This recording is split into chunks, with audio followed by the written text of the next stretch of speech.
Greetings, and welcome to Peaceful Place, your hidden haven for holistic wellness. This is a space where mindful rituals, empowering practices, and deep self-connection form the foundation of your path to wellness. Here, we focus on creating space for habits that don't just elevate your day, but transform the way you move through life, helping you feel more aligned, grounded, and at ease. Today, we are leaping into something that shapes the way you experience life in ways you may not even realize: the subconscious mind. Some call it the unseen architect, the quiet hand that molds reality. But in truth, it is neither mystical nor elusive. It is real, tangible, and most importantly, it can be rewritten. If you've ever felt stuck in the same patterns, repeating cycles you can't seem to break, or carrying beliefs you didn't consciously choose, then this is for you. Because what we are about to explore is not just knowledge, it is the first step in reclaiming your role as the author of your own story. So take a deep breath, settle in, and let's begin.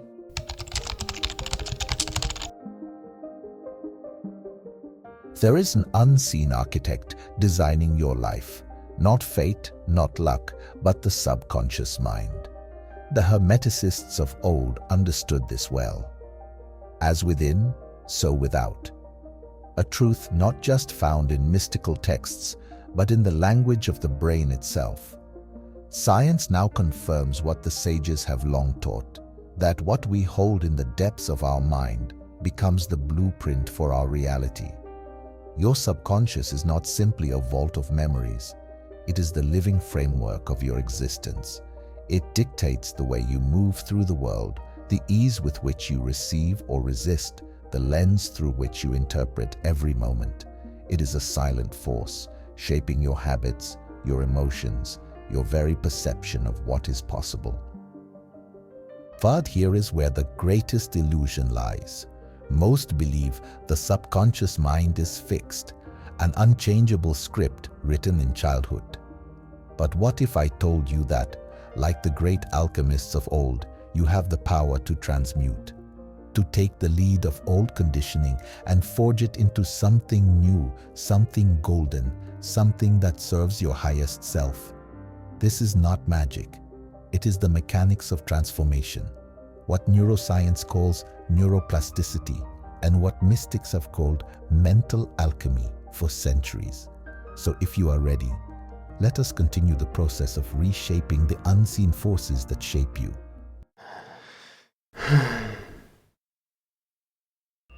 The subconscious mind is a threshold, a doorway between what is seen and what is unseen. It is not merely a storage vault of past experiences, it is a bridge, a silent, invisible link between the world of form and the world of potential. This idea is not new. It has been understood, whispered through the teachings of ancient traditions for millennia. The Vedantic texts speak of three states of being: the waking state, or Jagrat, where we experience life through the senses; the dream state, or Swapna, where symbols and emotions shape reality in fluid, intangible ways; and beyond both, the deep unconscious, where the mind dissolves into pure awareness. The subconscious is the passageway between these states. It is where waking thoughts become dreams and where dreams shape waking perception. In Kabbalistic teachings, the subconscious is known as Yesod, the foundation, the unseen pillar upon which all manifest reality is built. It is here that divine energy filters into the material world, like water seeping through the cracks of stone, shaping what we call reality, before we are even aware of its form. But these ancient insights are not just metaphor. Science, too, has uncovered the power of the subconscious mind and how it governs nearly every aspect of our experience. Beneath the surface of awareness, the subconscious directs 90 to 95% of our behaviors. It is the autopilot system that determines how we react, what we believe, and how we interpret the world. You don't consciously choose to feel nervous before speaking in front of a crowd, just as you don't have to think about how to walk, breathe, or react to a familiar smell. These are automatic responses, deeply wired into the subconscious through imprints of past experience. The deeper the imprint, the stronger the response, unless the pattern is rewritten. But how do we rewrite the unseen? The answer lies in the rhythms of the brain itself. The subconscious is most open, most impressionable in what is known as the theta state, a frequency of brain activity associated with deep meditation, hypnosis, and the moments just before sleep. It is no coincidence that children spend most of their early years in this state. Their minds are like wet clay, absorbing beliefs, fears, and possibilities before they have the critical faculties to question them. What is repeated in this state becomes a lifelong script, but just as it was written, it can be rewritten. If the subconscious is the architect, then the reticular activating system, or RAS, is the gatekeeper. A small but powerful network in the brainstem, it acts as a filter, determining which information from the world around you is worth noticing and which is discarded as irrelevant. If the subconscious is programmed to see lack, the RAS will filter the world through that lens, highlighting struggle, reinforcing limitation. But if conditioned to expect abundance, the mind will find it, even in places it was once blind to.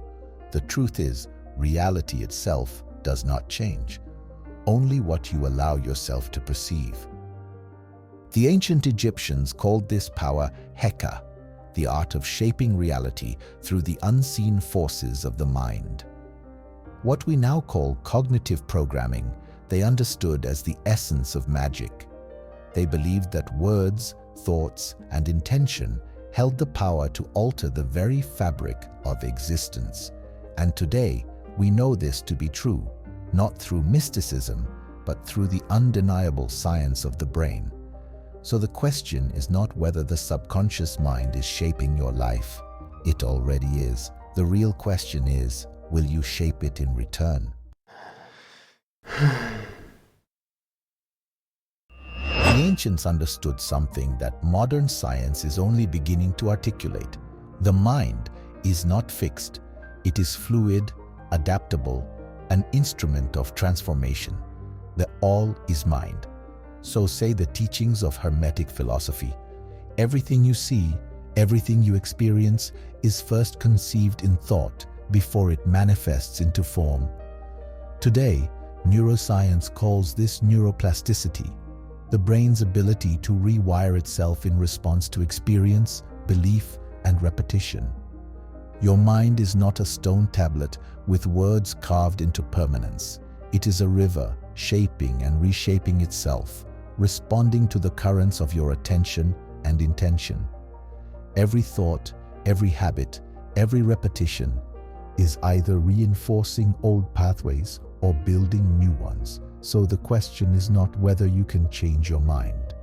The question is, will you direct it or allow it to be shaped by old unconscious patterns? Every thought you repeat strengthens a neural circuit. Every emotion you revisit imprints itself deeper. This is not abstract theory. It is the very structure of how the mind operates. Like footsteps carving a trail into the earth, repeated thoughts create highways in the brain. The more you reinforce a belief, whether empowering or limiting, the stronger it becomes. This is why habits are difficult to break, why old fears resurface, why the past echoes into the present, unless we choose to redirect it. But just as repetition ingrains a habit, it can also undo one.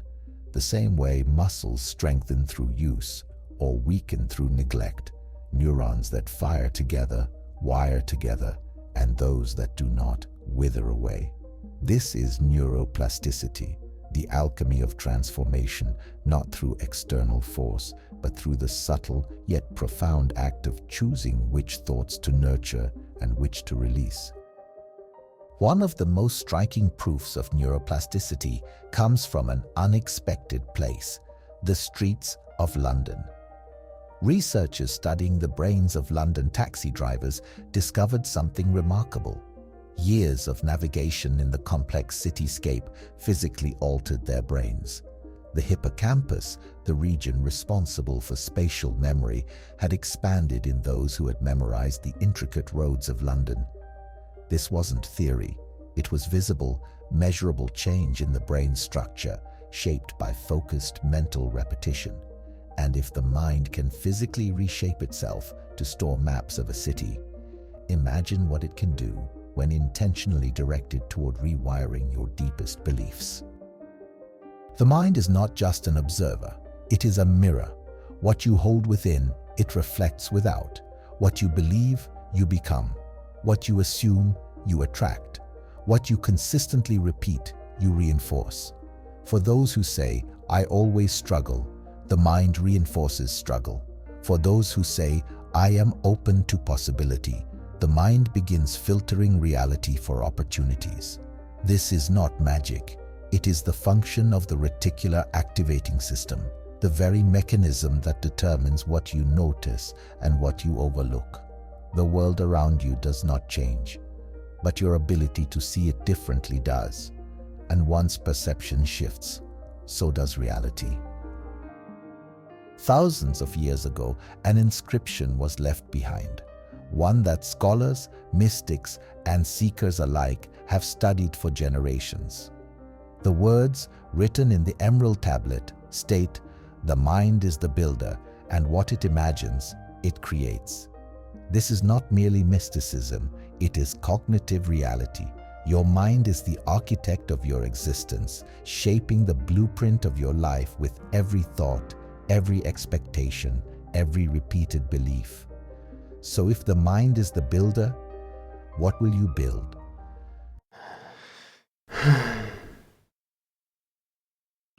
Long before the invention of psychology, before neuroscience began mapping the inner workings of the mind, our ancestors intuitively understood the mechanisms of mental reprogramming. They recognized that the subconscious mind is not persuaded by reasoning alone, but by experience, by repetition, and by symbolic action. To them, ritual was not merely tradition, it was technology, a means of aligning the conscious will with the deeper, unseen forces of the subconscious and the cosmos itself. They used symbols, sounds, gestures, and sacred spaces to anchor intent into reality. This was not random. Every word, every symbol, every sound had purpose. The ancients engaged the sensory world to imprint their minds, ensuring that their thoughts would manifest into reality. But how exactly did they do this? Across cultures, we find three key methods: mantras and chants, sacred symbols, and ritual affirmations. The human voice carries energy. The ancients knew this. They understood that certain sounds resonate at frequencies that affect the body and mind, guiding them into deeper states of awareness and reprogramming the subconscious. In Vedic traditions, the sound Om was not just a word. It was believed to be the sound of creation itself, capable of harmonizing brain activity and inducing states of calm focus. The same principle applied in other cultures. In Sufi traditions, dhikr, the repetitive chanting of divine names, was used to cultivate altered states of consciousness. In indigenous African and Native American practices, drumming and rhythmic chanting were used to shift the mind from ordinary awareness into deep trance states where subconscious reprogramming was most effective. Whether spoken in a temple or whispered alone in the dark, these sounds reshaped the mental landscape, imprinting new realities through vibration. Symbols are more than decoration. They are containers of meaning, encoding intention in a way that the subconscious mind instinctively understands. Throughout history, sacred symbols have been used as tools of focus, a way of bypassing the intellect and speaking directly to the subconscious. They serve as anchors, reinforcing desired mental states and ensuring that beliefs are not just ideas, but felt realities. Modern cognitive science now confirms what the ancients practiced intuitively, that the brain processes images far more effectively than words. A single symbol, when charged with intent, can embed itself into the subconscious faster than paragraphs of spoken affirmation. Whether through sigils, sacred geometry, or personal talismans, the act of associating meaning with a visual cue reinforces intention and solidifies change within the subconscious mind.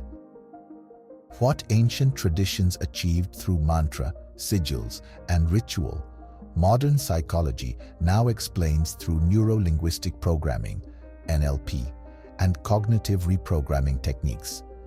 NLP is based on the idea that words, images, and experiences shape mental pathways. Just as repetitive negative thoughts create self-limiting beliefs, consciously crafted affirmations and visualizations can overwrite those patterns. Research shows that the brain cannot distinguish between a vividly imagined experience and reality. This is why Olympic athletes use mental rehearsal, why visualization accelerates skill development, and why spoken affirmations, when paired with emotion, reshape perception. The same principles that guided ancient sages now fuel modern cognitive reprogramming techniques. Whether through sacred ritual or guided mental exercises, the process is the same, directing the subconscious toward a chosen reality. The subconscious mind does not argue with what it is repeatedly given. Whether through sigils, chants, affirmations, or structured NLP techniques, the truth remains. What the mind believes, the body follows. What the subconscious accepts, the world reflects.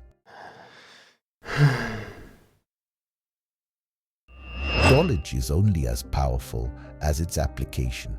You now understand the subconscious mind, how it operates, and how symbols, rituals, and repetition have been used for centuries to shape it.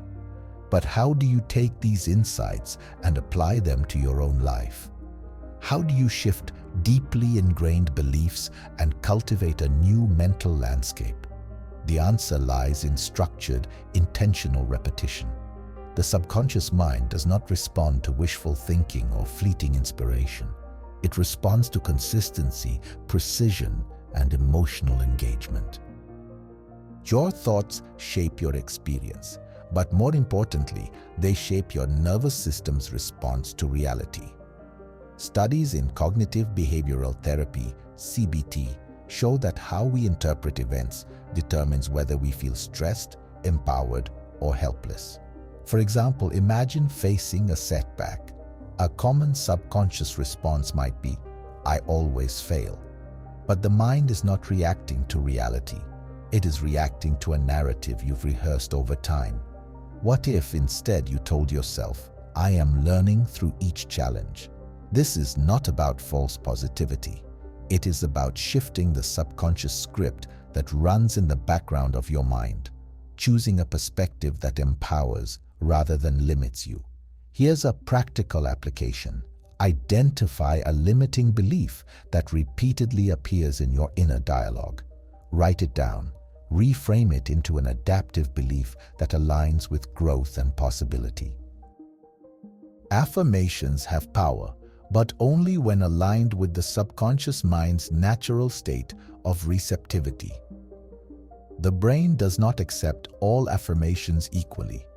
Generic statements often fail because they lack emotional weight and personal resonance. The brain accepts affirmations most deeply when they are specific, emotionally charged, and repeated in a theta brainwave state, the state of deep relaxation found in meditation, hypnosis, and the moments before sleep. Here's a practical application. Make it specific. Instead of "I am confident," say, "I speak with clarity and ease in every situation." Pair it with emotion. Feel the truth of the statement as you say it. Use theta states. Say affirmations in meditation, before sleep, or right after waking. Your subconscious is most receptive in the moments before you drift into sleep. In this theta state, the critical mind quiets, and what you feed your mind in these moments sinks in deeply. What you absorb before bed sets the tone for your subconscious overnight. Scientific studies show that sleep-based affirmations and hypnotic suggestions lead to lasting shifts in behavior and self-perception. Here's a practical application. Listen to subconscious priming recordings at night. These can include affirmations, guided visualizations, or binaural beats designed to reinforce desired mental patterns. Pair affirmations with deep breathing or EFT tapping to anchor them somatically. Use visualization before sleep. Mentally see and feel yourself embodying the belief you're implanting. The goal of subconscious reprogramming is not to fight old patterns, but to redirect them with precision and repetition. The subconscious is not your enemy. It is your most powerful ally when you learn to guide it. So choose wisely, choose consciously, and remember, what you imprint, you become.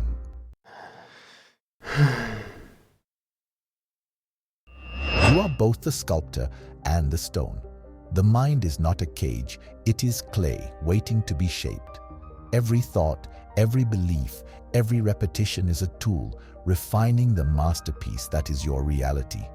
What you have learned is not just knowledge, it is a doorway, a passage into understanding the unseen forces that shape your life, and more importantly, the tools to reclaim them. The power is, and has always been, within. Everything external is a projection of the inner world. What you cultivate within, you will see reflected all around you. Your beliefs shape your choices shape your experiences, and your experiences shape the life you live. This is not philosophy. This is not theory. This is the fundamental mechanism of reality, the undeniable connection between the mind and the world it perceives. Reprogram the mind, and reality shifts accordingly. Now the choice is yours. Knowledge means little without action. If you want to see real change, choose one practice from this journey. Whether it's a ritual affirmation, visualization, or subconscious reconditioning technique, commit to it. Not for a day, not for a week, for 30 days. Commit to consistency, to daily practice, to showing up for yourself in a way you never have before. The mind reshapes itself through repetition. Make sure what you repeat is worth becoming. Every great transformation begins with a single decision. Let this be yours.